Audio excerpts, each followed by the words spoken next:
Bom dia, queridos. Que a graça do Senhor seja abundante nas nossas vidas nessa manhã mais uma vez. Ela já se renovou e vai nos acompanhar ao longo do dia.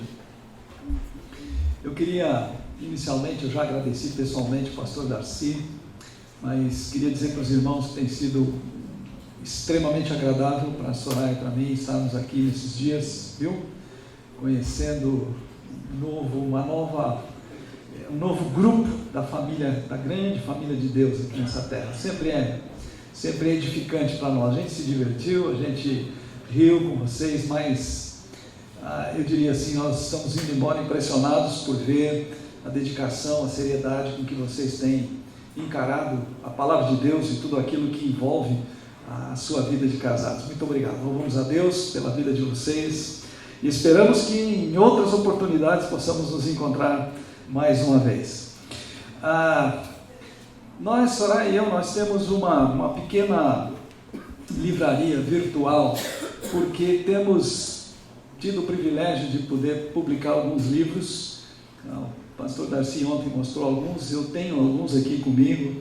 Se você tem algum interesse, a Soraya depois ela pode explicar para vocês cada um desses materiais aí. E se você gostaria de saber, essa nossa pequena livraria, ela realmente é pequena, ela não visa lucro, a ideia dela é poder distribuir boa literatura. A gente só trabalha com Imprensa Batista Regular, com Nutra e com a editora Peregrino, só, e literatura voltada à família, especialmente para a educação de filhos. Tem vários títulos ali. A livraria é Vida Singular, vidasingular.com.br. Tá bom? Pensa assim, uma vida que não tem igual, vida singular, que é a vida que o Senhor nos proporciona, tá bom? E ali você pode encontrar, teremos um grande prazer em atender vocês. Começamos aqui na sexta-feira, ou melhor, no sábado de manhã, ontem de manhã, falando a respeito de valores. E tentando mostrar, mesmo através daquilo que o mundo acaba descobrindo, aquilo que as mulas de Balaão vão nos expondo, de que, no caso de empresas que se apegam aos seus valores, que creem nos seus valores, que não negociam os seus valores por qualquer outra coisa, são empresas que têm a capacidade de não apenas enfrentar, mas de suplantar, de superar crises que são comuns no mundo econômico, né? No mundo empresarial, no mundo capitalista no qual a gente vive. De certa forma, isso pode se aplicar e deve se aplicar a nós. Os valores que nós abraçamos, esta cosmovisão que direciona então a nossa vida, as nossas crenças íntimas, que nós consideramos como inegociáveis, dos quais nós não abrimos mão, elas nos ajudam no nosso casamento, pela simples razão de que na vida de casados nós vamos enfrentar crises. Isso é certo. Vamos enfrentar tempestades, desavenças, problemas, crises, algumas que nos atingem vidas de fora, porque esse mundo nosso, ele é um mundo cruel, ele é um mundo competitivo, ele é um mundo que desrespeita, mas também existem aquelas crises e aquelas situações que brotam a partir de nós, porque continuamos tendo uma natureza decaída que por vezes põe as suas garras de fora e acabam produzindo na vida do outro, do nosso cônjuge, sofrimento, dor e tudo mais. Então, valores, eles nos ajudam a lidar corretamente com estas crises que inevitavelmente agirão sobre as nossas vidas. Mas eu queria que a gente desse uma rápida olhada em dois salmos que para mim são extremamente preciosos por aquilo que eles propõem para nós. O Salmo 112 e o Salmo 128. Eu peço que você abra aí a sua Bíblia nesses dois salmos. E esta foto que está colocada aí na tela, ela de certa forma ela expressa, ela é um retrato desses dois salmos. Veja o que diz o Salmo 112. Aleluia! Como é feliz, ou bem-aventurado, dependendo da sua versão, como é feliz o homem que teme o Senhor e tem grande prazer nos seus mandamentos. Os seus descendentes serão poderosos na terra, serão uma geração abençoada de homens íntegros. Grande riqueza há na sua casa, e a sua justiça dura para sempre. A ideia aqui de um indivíduo, de um homem, e eu gosto de entender que aqui está falando ao homem macho, ao homem da casa, como líder, como cabeça, como responsável, colocado por Deus ali, o homem que teme ao Senhor, e o temor ao Senhor é o fundamento de toda a sabedoria, mas não apenas isso, tem grande prazer, deleite nos mandamentos, na palavra do Senhor. E o resultado disso é uma geração que será abençoada depois do próprio homem que teme ao Senhor e tem prazer nos seus mandamentos. Aí o Salmo 128, ele tem um começo semelhante. Diz assim, Salmo 128, como é feliz quem teme o Senhor, quem anda em seus caminhos. Você comerá do fruto do seu trabalho, será feliz e próspero. Sua mulher será como videira frutífera em sua casa, e os seus filhos serão como brotos de oliveira ao redor da sua mesa. Assim será abençoado o homem que teme o Senhor. Eu quero chamar a sua atenção para alguns aspectos aqui. O primeiro deles é o termo traduzido na NVI aqui por feliz, em outras traduções como bem-aventurado. Se você reparar, esta é a primeira palavra do livro dos Salmos. O livro dos Salmos, Salmo 1, versículo 1, começa com feliz, bem-aventurado. E esta palavra, este adjetivo aqui, ele vai aparecer cerca de 20 vezes ao longo do livro dos Salmos. E invariavelmente ele está relacionado com o indivíduo que está levando a sério a palavra de Deus. O Salmo 1, bem-aventurado aquele que não se assenta ou imita a conduta do tal, tudo mais. Antes, o seu prazer, como diz o Salmo 112, o seu prazer está na lei do Senhor, na sua lei medita dia e noite.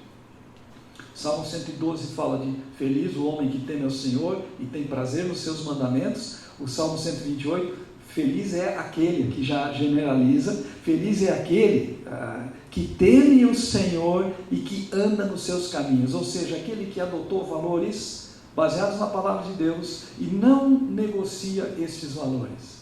Isso obviamente tem a ver com a palavra de Deus e vai trazer um senso, uma condição de realização na vida. Porque se você olha a figura aqui do Salmo 128, você quer bênção maior, você quer um prazer maior do que ser feliz, ser próspero, comer do fruto do seu trabalho, ter a esposa como uma videira frutífera. A videira, ela é uma imagem, uma figura de alguma coisa que dá prazer, porque é da videira que saía o vinho, usado nas festas, nas celebrações do povo de Israel. E uma esposa então que dá prazer, que dá alegria, e os seus filhos serão como brotos de oliveira. Olha, os filhos, eles são uma promessa de lucro lá no futuro, porque a oliveira,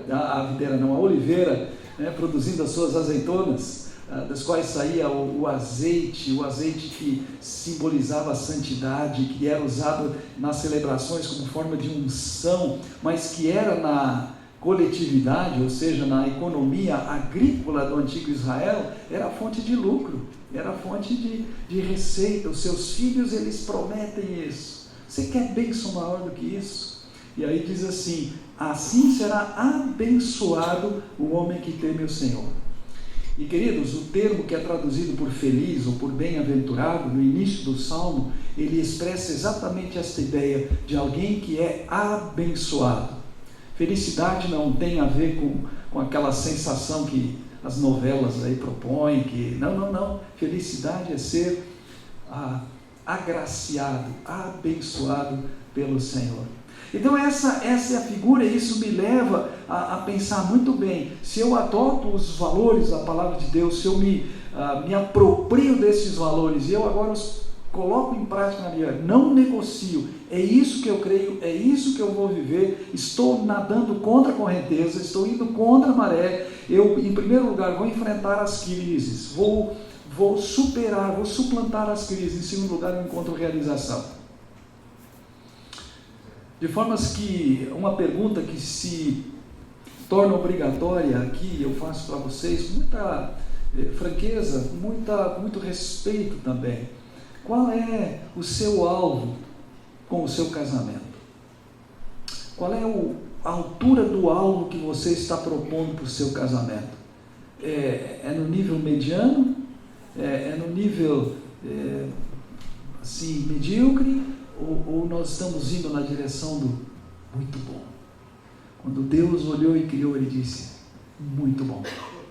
E esta ideia de discernirmos um alvo, ela é importante, para que diante de tanto barulho, tantas vozes, tantas distrações que nós temos, a gente não perca o alvo que nós temos na nossa vida. E o alvo que a gente como casal, como marido e esposa, o alvo que nós temos juntos, né, no qual nós estamos procurando chegar. Então, valores, eles precisam ser parte da nossa reflexão. Eu preciso saber quais são os valores que eu abraço. E eu preciso de uma fonte saudável. E essa fonte, ela está aqui na Palavra de Deus. Ontem, pela manhã e à noite, nós buscamos discernir valores como única, ou da única fonte fiel e verdadeira. Uma fonte que é provada, que é a Palavra de Deus, a fim de construirmos casamentos que sejam puros e que sejam honrados. Fonte de honra. Nós falamos de comunicação, falamos também a respeito do padrão moral. Agora, o fato é que nós vivemos num mundo, e eu disse ontem que é um mundo imoral, eu quero aumentar isso. O mundo no qual nós vivemos, as filosofias de vida que predominam aí no nosso tempo, elas não apenas não cultivam os valores da Palavra de Deus, como elas são ostensivamente contrários aos padrões e aos valores da Palavra de Deus. De formas que para nós vivermos como cristãos, além de assumirmos os valores bíblicos, nós precisamos reafirmá-los, e reafirmá-los a nós mesmos diariamente, para que a gente persista, para que a gente continue, para que a gente persevere. Isso requer algo que é necessário na nossa vida, que é um crescimento espiritual contínuo. É um crescimento espiritual que vai promovendo na nossa vida aquela metamorfose, porque é esse o termo que a Bíblia emprega para falar da transformação que gradativamente nós estamos experimentando, indo na direção de que a imagem de Cristo seja formada em nós. De glória em glória somos transformados pelo Espírito, na própria imagem do Senhor Jesus. Ele está restaurando em nós a imagem que é perdida e que foi perdida por conta do pecado. Há 2 anos atrás, se você participou deste encontro de casais, foi 19º, quanto você cresceu de 2 anos para cá? Você consegue mensurar isso? Quais têm sido as suas experiências com o Senhor? Quais têm sido, talvez, os pecados que foram vencidos, os hábitos que foram superados e trocados por outros? Qual tem sido o seu crescimento espiritual? E como casal, como tem sido o seu crescimento espiritual nesse tempo? É disso que eu gostaria que nós meditássemos nessa manhã. Isso tem a ver com viver a fé num mundo pagão. Nós vivemos num mundo pagão, mas temos que viver, preservar, sustentar, e a igreja como tal, ela é a coluna e baluarte da verdade da Palavra de Deus. Como viver a fé num mundo pagão?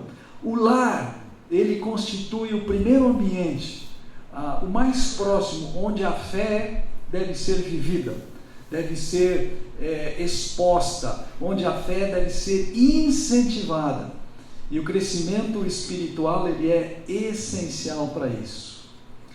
De formas que eu gostaria que nós nos voltássemos agora para aquilo que o apóstolo Pedro escreveu na sua 2ª carta. É o último versículo da 2ª carta de Pedro, em que ele diz o seguinte: cresçam, porém, na graça e no conhecimento de nosso Senhor e Salvador Jesus Cristo. A Ele seja a glória, agora e para sempre. Amém. Pedro, em 2 de Pedro 3,18, ele está nos incentivando, nos exortando a crescermos de forma continuada na graça e no conhecimento do Senhor Jesus Cristo. Não apenas na graça, que é esta contínua bênção, cuidado, suprimento, sustento, proteção que Deus nos dá, não porque nós merecemos, mas porque Ele nos ama, ponto. Mas Pedro diz que além da graça, que nos é tão benéfica, a gente aprecia todas estas ações de Deus na nossa vida, mas também no conhecimento. E aqui, queridos, é muito importante que a gente reflita nisso. A fé, ela precisa ser inteligente. Porque veja, fé, para você ter fé, você tem que ter algum tipo de informação.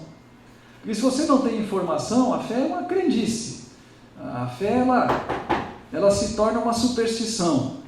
Não, eu preciso ter informações, e com base nessas informações, eu passo a crer, a confiar nelas, a depender dessas informações, ao colocá-las, essas informações, como valores absolutos que eu não negocio. E Pedro está dizendo aqui que nós, para crescermos espiritualmente, nós temos que juntar a graça do Senhor com o conhecimento do Senhor. Fé inteligente. Para haver crescimento espiritual, é essencial termos o conhecimento correto. Eu fiquei pensando que nestes dias aqui, eu suponho que eu não estou falando de nenhuma novidade para vocês. Provavelmente tudo que eu falei aqui vocês já ouviram, uma ou inúmeras vezes. Vocês sabem, um dos nossos professores aqui no seminário, ele tinha um chavão, ele dizia assim: repetitio mater sapientia est. Não precisa dizer que ele era um doutor, né? Então voava lá na estratosfera. Repetitio mater sapientia est. A repetição é a mãe da sabedoria. Então repetir, ouvir repetidamente, é porque Deus está insistindo conosco para que a gente assimile esses conceitos que Ele está expondo para nós. Então a fé, ela é essencial, ela precisa ter o conhecimento correto. Eu conheço o seu pastor o suficiente para saber que vocês têm à frente da igreja um homem que coloca centralidade na palavra de Deus. Nós vivemos época aqui dos influencers, né? Dos coaches, que muitas vezes eles vão falar aquilo que é agradável aos ouvidos. Aliás, isso é um sinal dos últimos tempos, né? Faz aquela coceirinha aqui, como é legal, você sai motivado, mas você não sai transformado. Porque o que nos transforma de fato é a palavra de Deus, e o conhecimento de Cristo, junto com a compreensão ampla da graça de Deus, ela vai promover na nossa vida este crescimento que nós precisamos para vivermos a fé num mundo pagão. Eu tenho que escolher entre as fontes contaminadas, que às vezes têm o nome de evangélicas. Eu preciso saber que, às vezes, no meio de algumas verdades, pequenas doses de falsidade, de fake, são colocadas também, que envenenam o contexto todo, ou eu opto pela fonte pura, que é a fonte da palavra de Deus. Para darmos um caráter prático a esta exortação de Pedro, em 2 Pedro 3,18, eu queria considerar uma palavra de Jesus. Já que nós temos que crescer na graça e no conhecimento, eu penso que precisamos compreender de forma o mais clara, o mais profunda, o mais inteligente possível aquilo que o Senhor Jesus expressa, aquilo que Ele diz, os seus conselhos, os seus discursos, as suas afirmações. E eu quero me basear num texto que os irmãos sabem de cor e salteado. João capítulo 10, versículo 10. Alguém consegue recitar esse versículo? O ladrão vem somente para... Eu, porém, vim para... Isso. João 10 é um capítulo maravilhoso. Eu amo esse capítulo, porque eu vejo que nessa passagem aqui, depois do capítulo 9, em que Jesus faz um milagre sobrenatural, curando um cego de nascença, um homem que 40 e tantos anos tinha nascido cego, nunca tinha visto nada, né, com seus olhos físicos. Este homem, ele é curado, e é um milagre estupendo. Na verdade uma reivindicação que Jesus está fazendo de que Ele é Deus, e Ele é vaiado por causa disso, Ele é criticado. Ele fez uma cura, mas fez no sábado, onde se viu, quebrando as nossas tradições, e Ele é repelido, Ele é rejeitado na condição de ser Deus. E no capítulo 10, Jesus ele abre o seu coração. É um desses textos em que você percebe que tem emoção aí presente. E no versículo 10 ele diz, o versículo 11, eu sou o bom pastor dá a sua vida pelas ovelhas.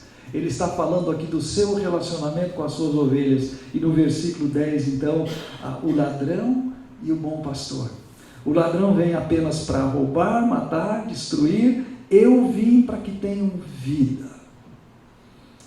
O ladrão aqui é uma indicação exatamente daqueles líderes que no capítulo 9 levaram a multidão a duvidar da pessoa de Cristo. São os falsos mestres, são aqueles que ensinam errado, são aqueles que estão muito mais preocupados, interessados em si mesmos do que nas ovelhas que eles precisam tratar, cuidar, proteger e guiar. Na verdade, o ladrão ele é um agente aqui daquele indivíduo, daquele personagem na Bíblia cujo único propósito, cuja única intenção é roubar, matar e destruir. E ele tem nome. Lá em Gênesis 3 ele é uma serpente. E lá em Apocalipse ele é denunciado, a antiga serpente, que é o diabo. E esses indivíduos que conduzem mal as suas ovelhas, que não as protegem, que não as ensinam, eles são considerados os ladrões aqui. Eles estão ali para roubar. E ao roubarem, eles estão ali para destruir, para confundir, para atrapalhar. E este inimigo cruel, inimigo de Deus em primeiro lugar, ele usa todos os meios de que ele dispõe e todos os canais de que ele dispõe para atingir o seu alvo, que é roubar, matar e destruir. Ele usa o mundo. Sim, ele é o príncipe desse mundo. E tudo aquilo que há no mundo, né? A moda, a música, as filosofias humanistas, toda forma de pensar mundana, tudo isso é usado pelos ladrões, que são agentes do príncipe das trevas e do príncipe desse mundo, para o quê? Para confundir, para atrapalhar, para prejudicar, para não deixar crescer espiritualmente. E não se surpreenda quando você percebe que os casamentos são atacados frontalmente por este mundo, que as famílias são atacadas frontalmente por este mundo. Por quê? Porque tem um agente manipulador que tem os seus fantoches, né? Que tem aqui os seus emissários que estão propondo ideias mirabolantes, ideias criativas, ideias evoluídas a respeito destes valores que nós consideramos como valores absolutos. Ele usa o mundo, ele usa pessoas, ele usa os ladrões, os falsos mestres, ele usa aquelas pessoas que são sedutoras com seus discursos, ou por vezes são sedutoras com o seu corpo, e nós temos que prestar atenção, temos que estar atentos a este perigo que nos cerca. Ele se aproveita da tecnologia, e aqui uma palavra de alerta para nós que somos dessa era tecnológica. Eu sou ultrapassado nesse ponto. Eu sou do tempo. Olha, quando eu fiz a minha faculdade de engenharia, não existia calculadora eletrônica. HP ainda não tinha sido lançada. A gente usava régua de cálculo. Vocês nem sabem o que é isso. Régua de cálculo para descobrir o seno e o cosseno de um ângulo tal. A tecnologia, essa revolução tecnológica que nós temos, que tem sido avassaladora nessas últimas décadas, a tecnologia é boa, a tecnologia não tem problema nenhum com ela, mas o uso que é feito dela, né? Santos Dumont dizem que se suicidou porque viu que a sua criação dos aviões se transformaram em armas de guerra para matar. A tecnologia, ela atrai o nosso tempo. Ela rouba a nossa atenção, ela nos distrai. Nós não temos tempo para ler a Bíblia, mas nós temos tempo para navegar pelo Facebook, pelos canais aí de mídias sociais. Né? Queridos, ela tem um efeito destruidor. A questão de uns 6 anos atrás, mais ou menos isso, 2017, 2018, por aí, eu li uma reportagem que um grupo de pesquisadores da USP aqui em São Paulo, pessoal da área de psiquiatria, de doenças mentais e tudo mais, eles buscaram discernir o que é que estava produzindo na faixa dos adolescentes. Aí era um pouco maior, era de 12 até 23, 24 anos, essa era a faixa da pesquisa. O que estava provocando nos adolescentes e nos jovens um aumento exponencial dos transtornos mentais, pânico, depressão e inclusive crescia assustadoramente o índice de suicídios entre adolescentes. E na sua pesquisa, acompanhando milhares, eram bem mais de 1000 pacientes que eles foram acompanhando ao longo do tempo, a conclusão a que eles chegaram é que os adolescentes, eles estavam experimentando todo esse sofrimento mental, de depressão, de síndrome de pânico e tudo mais, de ansiedade e até de suicídio, por uma razão principal, porque eles não experimentavam na sua vida pessoal aquilo que eles enxergavam nas mídias sociais. Eles viam nas mídias, nas redes sociais, um tipo de felicidade, um tipo de, os perfis que são apresentados ali, algo que eles não conseguiam experimentar na sua vida era uma droga, diante daquilo que eles enxergavam, e daí uma tremenda frustração, e a destruição de vidas, e a destruição de famílias, e a destruição de vidas, por conta das mídias sociais. Percebem?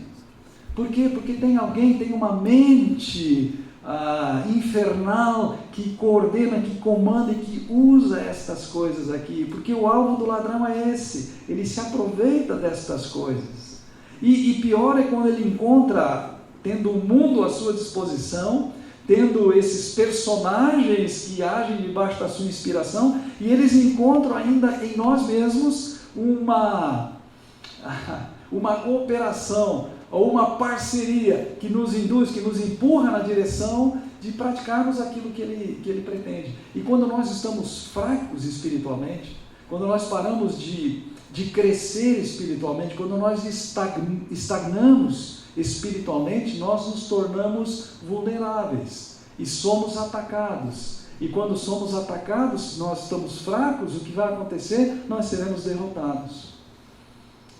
Aprecio muito este manual que vocês deram aí de oração, de devocional, de marcar claramente, e aí poder olhar para trás e dizer, puxa, olha o que Deus fez, Deus nos ajudou aqui, estávamos nessa situação e Deus nos cuidou. Isso mostra crescimento espiritual, a gente vai perceber o crescimento espiritual. Agora, se a gente cruza os braços, eu estou vivendo na graça, mas eu não tenho conhecimento daquilo que Deus já fez, está fazendo e haverá de fazer, como nós cantamos aqui, eu fico estagnado. E agora este ladrão, ele vai voltar-se para nós. O apóstolo João escreveu dizendo, não amem o mundo, nem as coisas que há no mundo. Se alguém amar o mundo, o amor do Pai não está nele. E Paulo tem uma advertência, deixa o dedo aí em João 10, e vem comigo para Colossenses capítulo 2, versículo 8, e olha que palavra extremamente atual que Paulo nos dá nesta passagem. Colossenses 2, verso 8, diz assim, tenham cuidado para que ninguém os escravize a filosofias vãs e enganosas, que se fundamentam nas tradições humanas e nos princípios elementares deste mundo, e não em Cristo. Percebe aí? Cuidado, porque tem filosofia sendo apresentada por aí, através destes influenciadores, deste pessoal que induz a opinião pública. Cuidado, filosofias que escravizam, que enredam, que prendem, e elas estão baseadas, Paulo diz aqui, nas tradições humanas, ou seja, nas experiências humanas, na observação apenas das experiências humanas, e pior de tudo, elas estão fundamentadas nos princípios elementares deste mundo. Deixa eu traduzir para vocês o que Paulo quis dizer aqui. Ele está falando dos principados e potestades desse mundo, essa é a expressão. Ou seja, essas filosofias que elas não vêm do conhecimento de Cristo, que Pedro diz que nós devemos ter, mas elas vêm do inferno. E vindo do inferno, qual é o propósito que elas têm? Roubar, matar, destruir. Ponto.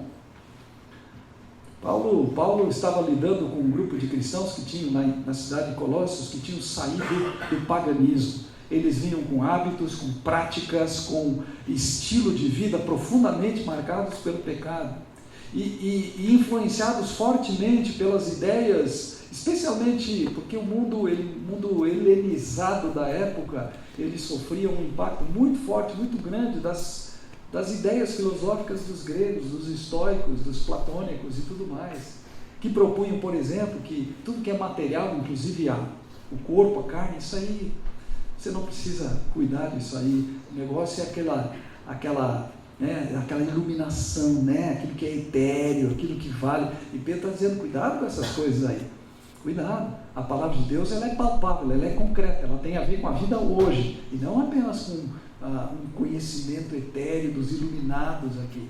Então cuidado, isso vale para nós, isso aqui é extremamente atual no mundo em que nós vivemos, em que as correntes de pensamento, elas por vezes se chocam, mas todas elas levam ao mesmo fim, roubar, matar e destruir. Não fique escravizado a isso, mas fique escravizado ao conhecimento de Cristo e da sua palavra.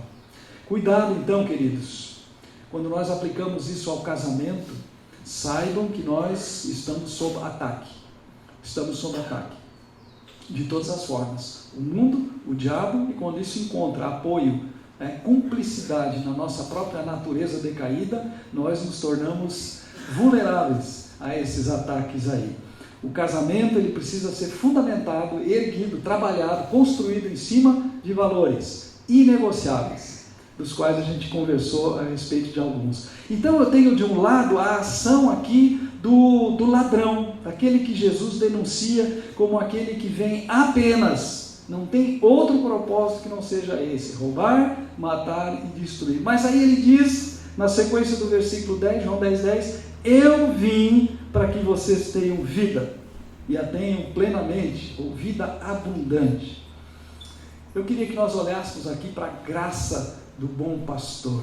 Ao contrário do ladrão, cujo princípio, cujo fundamento, cujo objetivo é o de matar, o de destruir, o de Cristo é o de viver. Tem dois vocábulos aqui, neste versículo, nessa frase, na verdade, que devem chamar a nossa atenção. Certamente o que mais chama a nossa atenção é o vida abundante.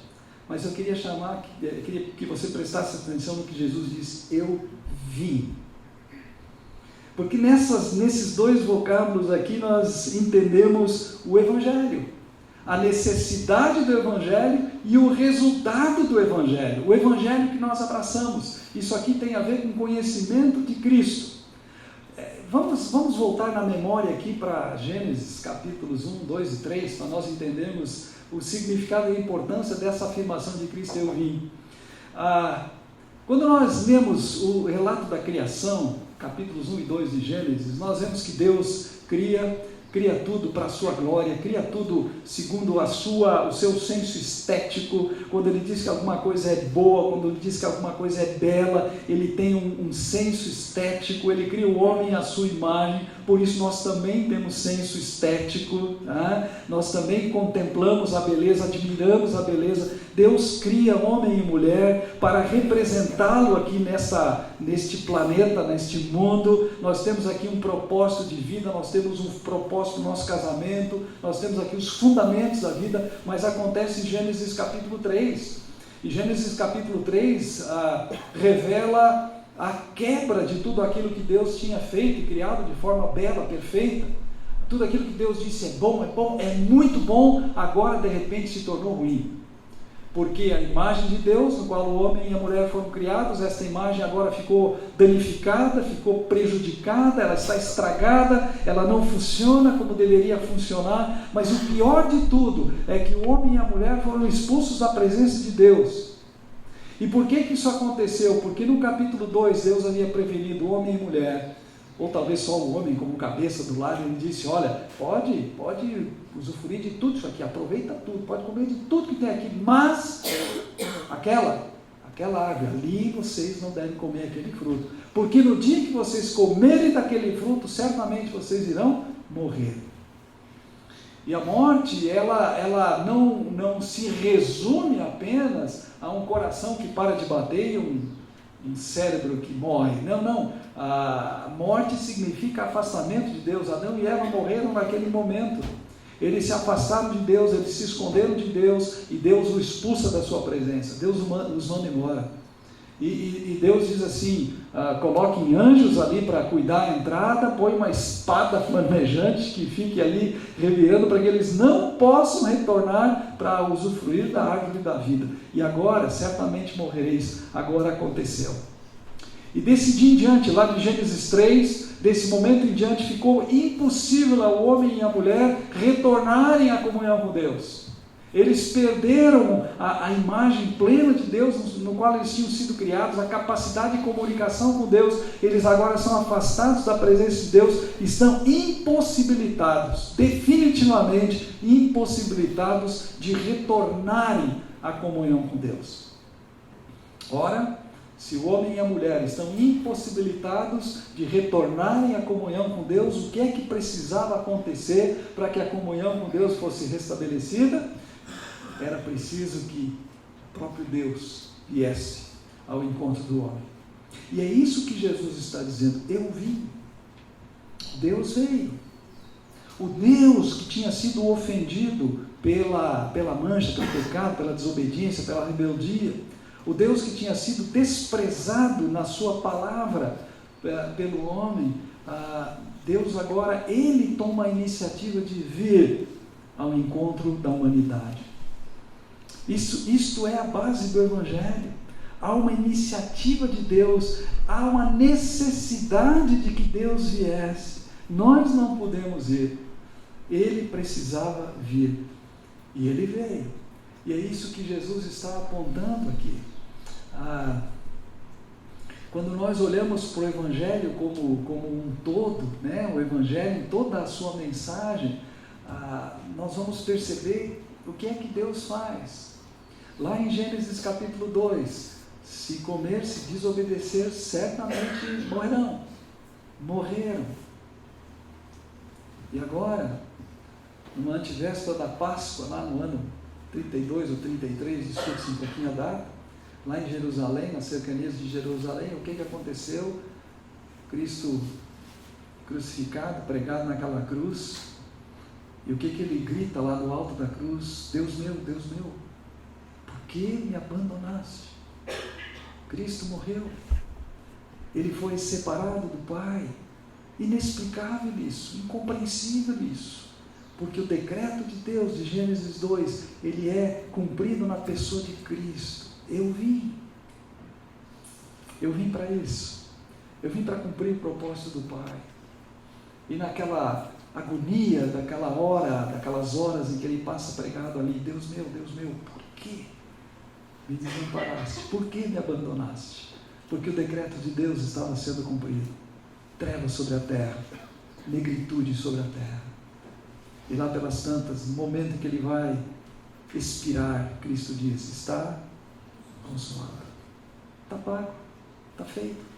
O que tinha que ter sido feito?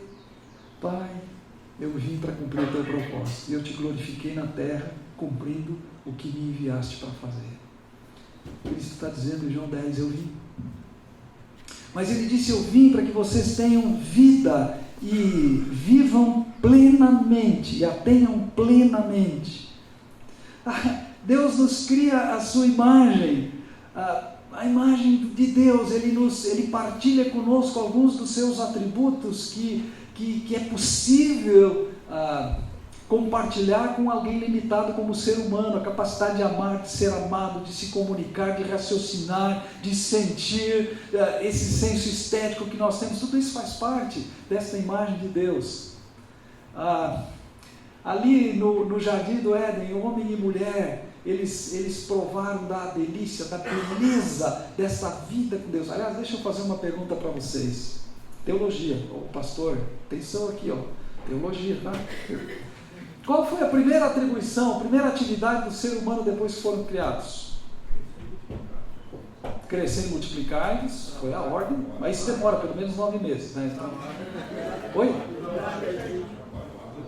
O trabalho, cuidar do jardim, Dá nome para os bichos, tudo mais, dá nome para a esposa, tal.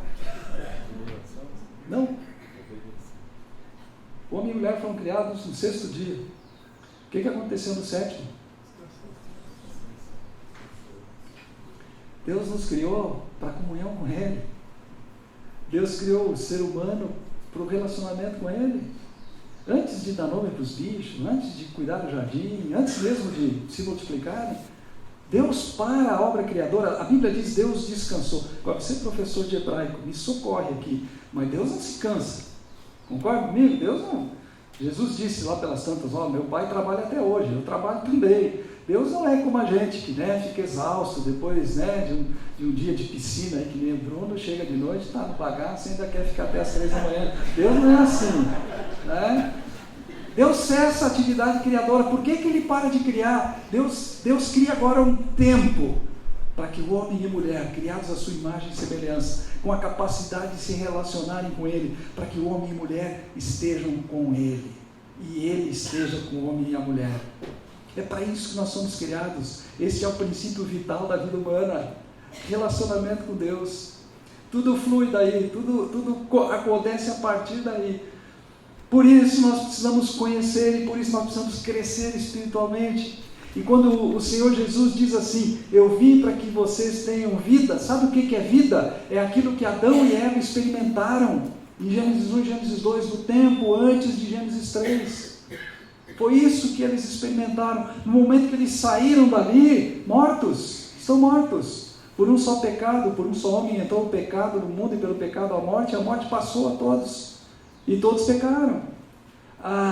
Agora, quando Cristo diz: eu vim para que vocês tenham vida, Ele está dizendo: eu quero levar vocês de volta a essa condição que homem e mulher experimentaram lá no início. E isso, gente, é maravilhoso. Se você olhar a Bíblia, ela tem os 2 primeiros capítulos, lá de cá. Gênesis 1, Gênesis 2, perfeição, harmonia, tudo certo, ausência de pecado, está tudo belo. Homem e mulher em comunhão com Deus. Os 2 primeiros capítulos da Bíblia. O que tem nos 2 últimos capítulos da Bíblia? A mesma coisa. Perfeição, novos céus e nova terra, paz, alegria, o homem e a mulher, a humanidade redimida agora vivendo em harmonia com Deus. O meio aqui é a história da redenção, que tem o seu centro numa cruz e num túmulo vazio. Sim, a cruz ficou vazia, o túmulo ficou vazio, mas o trono nunca esvaziou, o trono está lá. E Ele está governando a história, Ele está levando a história para esse fim. Eu vim para que vocês tenham vida. Eclesiastes capítulo 3, versículo 11, Salomão diz assim, que Deus fez tudo com propósito, há tempo para tudo debaixo do céu. Deus fez tudo com propósito, inclusive Ele colocou a eternidade no coração do homem, sem que esse possa discernir as obras de Deus do princípio ao fim. Deus colocou a eternidade no coração do homem. Sabe o que é isso? É esta memória que nós como seres humanos temos, porque a raça humana, na pessoa de Adão, nas pessoas de Adão e Eva, experimentaram a vida. E isso de alguma forma está marcado, né? Não sei geneticamente como é que funciona isso, mas nós temos uma memória, e é por isso que homens e mulheres, ao longo de toda a história, e no ano de 2023 continuam fazendo isso, correm desesperadamente atrás da felicidade, sem saber o que é felicidade, porque Deus pôs no coração do homem uma memória da vida, e Jesus está dizendo: eu vim para que vocês tenham vida plena. Olha, e esse é o Evangelho. É para isso que Cristo veio, e é para isso que Ele nos atrai, é para isso que Ele nos busca. Ele nos tira, como diz Davi no Salmo 40, Ele nos tira de um lamaçal, de um pântano, de barro, de sujeira, e coloca os nossos pés sobre rocha firme, e põe nos nossos lábios uma nova canção. Esse é o Evangelho, e nós temos que crescer na direção desta vida plena, que Deus já permitiu que a humanidade vivesse dos seus pais originais, e que Ele deseja que nós retomemos, e vamos retomar, porque isso é a promessa que nós temos na sua palavra. Cantamos isso há pouco aqui. Maranata, vem Jesus, e quando o Senhor vier, os 2 últimos capítulos da Bíblia estarão aí. Amém. E nós vamos experimentar aquilo que Jesus, e é só através dele, não tem outro meio, não tem outro caminho, é em Cristo, porque eu vim para que vocês tenham vida. O ladrão deixa de lado. O ladrão quer arrebentar com você, mas eu não. Eu vim para que vocês experimentem a vida de forma plena. Aonde é que nós temos investido mais tempo, mais dinheiro, mais esforço? Quando Jesus fala de vida, Ele está falando dessa vida. Aliás, há um termo, uma palavra que é traduzida por vida, e é essa ideia de vida plena, e é essa ideia de vida eterna, porque Deus amou o mundo de tal maneira que deu o seu Filho para que todo que nele crê não pereça, mas tenha vida. Não tem a ver com psique, a vida no seu sentido imaterial, não tem a ver com bios, né? A vida no seu sentido orgânico, a vida terrena, tem a ver com zoe, a vida eterna, vida no seu sentido pleno. Jesus diz: eu vim para que vocês tenham vida. Então, cuidado, porque se nós passamos o nosso tempo, o nosso dinheiro investindo na bios, né? Investindo na psique, mas não estamos investindo na zoe, que vem a partir do conhecimento de Cristo, nas palavras de Pedro, juntando graça com o conhecimento de Cristo, nós estamos desperdiçando o nosso investimento. Desperdiçando. E você sabe que investimento ele é feito para ganhar, né? Para ter algum tipo de retorno. Invista na vida que Jesus tem prometido. Qual o seu alvo? Qual o seu alvo para o seu casamento? Você se contenta com o bom ou você se dispõe a lutar pelo muito bom? Eu creio que aí está o nosso alvo. Eu quero que o meu casamento, o meu relacionamento seja muito bom. E eu quero dar uma palavra aqui aos pais. Você sabe qual é o melhor legado que você pode deixar para os seus filhos? A melhor herança que você pode deixar para os seus filhos? Algo que não enferruja, não envelhece, não apodrece, algo que o ladrão não pode roubar, não pode tirar deles. A melhor herança, o melhor legado que você pode deixar é um casamento muito bom.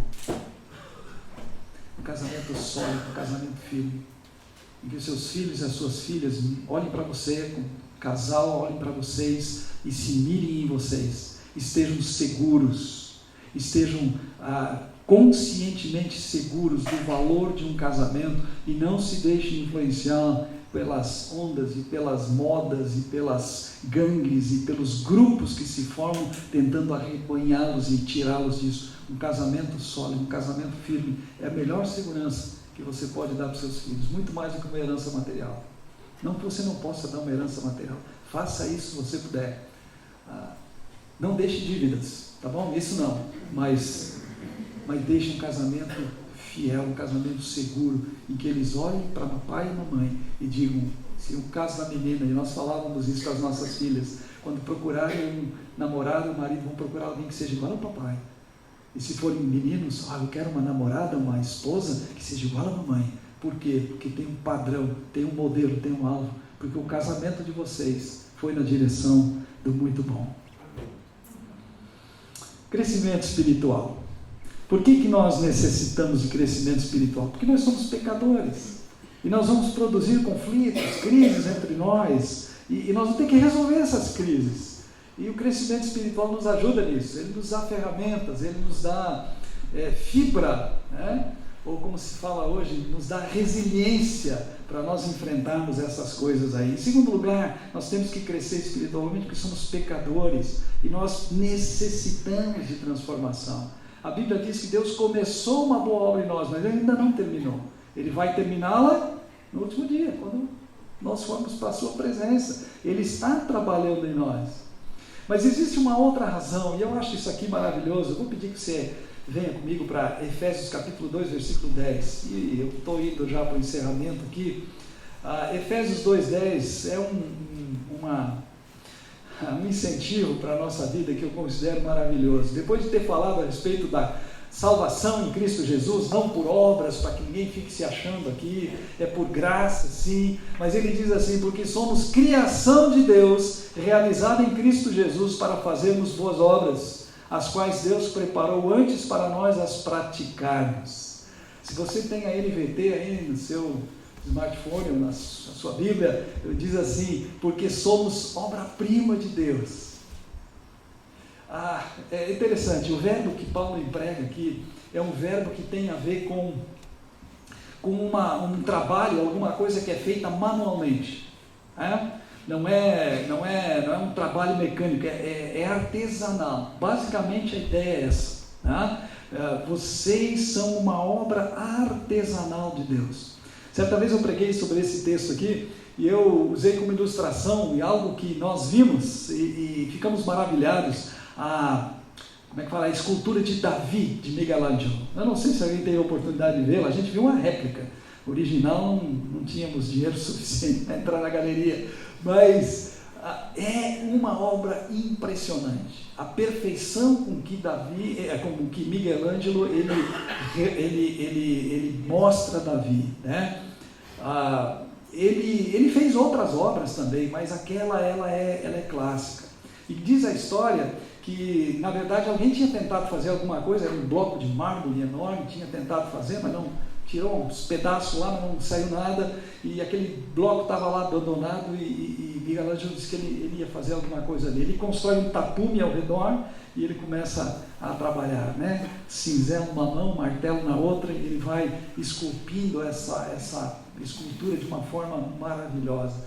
E quando ela estava pronta, tira o tapume e todos ficavam admirados. E é interessante porque quando você olha aquilo, a sua admiração ela é levada para Michelangelo. Ele não conheceu pessoalmente, apenas as suas obras de pinturas e esculturas. Você olha aquilo e diz, mas esse cara era um artista. Esse cara era sempre, olha a arte. Certa vez perguntaram para Michelangelo como é que se idealiza, como é que se fez. Eu acho que foi em relação a Moisés, né, outra escultura dele. Ele disse, não, eu tirei tudo que não era Moisés, fechei só Moisés. O cara é genial.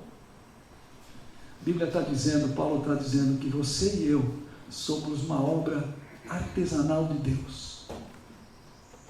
Deus nos trabalha individualmente, Deus nos trabalha particularmente, Ele faz de nós, e muitas vezes Ele constrói um tapume ao redor, e Ele trabalha em silêncio, Ele trabalha em oculto, Ele está produzindo algo. E sabe por que Ele faz isso? Para que o louvor seja para Ele. Que artista, que gênio. E para que Deus faz isso na nossa vida? Para que nós andemos nas boas obras que Ele preparou antecipadamente, o caminho que Ele preparou previamente para que a gente trilhe por Ele. Como indivíduos, mas agora como um casal, uma só carne, andando pela boa obra, pelo caminho de boas obras que Deus preparou para que nós andássemos nela. Para quê? Para que eu seja feliz? Bom, isso é consequência, isso é subproduto, mas para que Ele seja exaltado e glorificado. Por isso, nós precisamos crescer espiritualmente. Repare na obra que Deus está fazendo na sua vida. É artesanato puro. É artesanato puro. Você é único, você é única. Vocês juntos são únicos. E Deus tem um propósito, e Deus tem um projeto na sua vida. Para crescermos na graça e no conhecimento do Senhor Jesus, primeiro é preciso cultivar um relacionamento com Ele, com a sua palavra. Isso tem que ser prioridade na nossa vida. Insistentemente nós voltamos a isso. Um relacionamento que envolva a palavra de Deus, envolva a oração, envolva a igreja, a comunidade do Espírito Santo, né? O santuário do Espírito Santo, que é a igreja do Senhor Jesus, a igreja viva do Senhor Jesus. Em segundo lugar, é manifestando graça um ao outro dentro do nosso relacionamento conjugal, enquanto buscamos viver o propósito de Deus, que é a sua glória. Que o nosso casamento reflita isso, para que eles olhem para nós e não batam palmas para nós, mas olhem para nós e digam, Deus é maravilhoso, olha o que Ele tem feito na vida desse casal. Queridos, eu não lhes contei nada novo aqui. Podíamos falar muito tempo mais a respeito de crises, problemas, dificuldades no nosso casamento, mas o essencial, ao final de tudo, são os valores. Aquilo que nós cremos e aquilo que nós não negociamos, porque cremos que o Senhor é quem está no trono, é quem é Senhor e soberano sobre a nossa vida, e é quem vai nos conduzir para onde Ele disse que Ele vai nos levar. Isso é fé inteligente. Que o Senhor nos ajude, enquanto nós crescemos na graça e no conhecimento do Senhor. Vamos orar. Senhor, nós queremos crescer. Na verdade, nós sabemos que precisamos crescer. E o crescimento, ele é uma parceria que nós fazemos contigo. O Senhor opera em nós, vai nos transformando de glória em glória na imagem do teu Filho.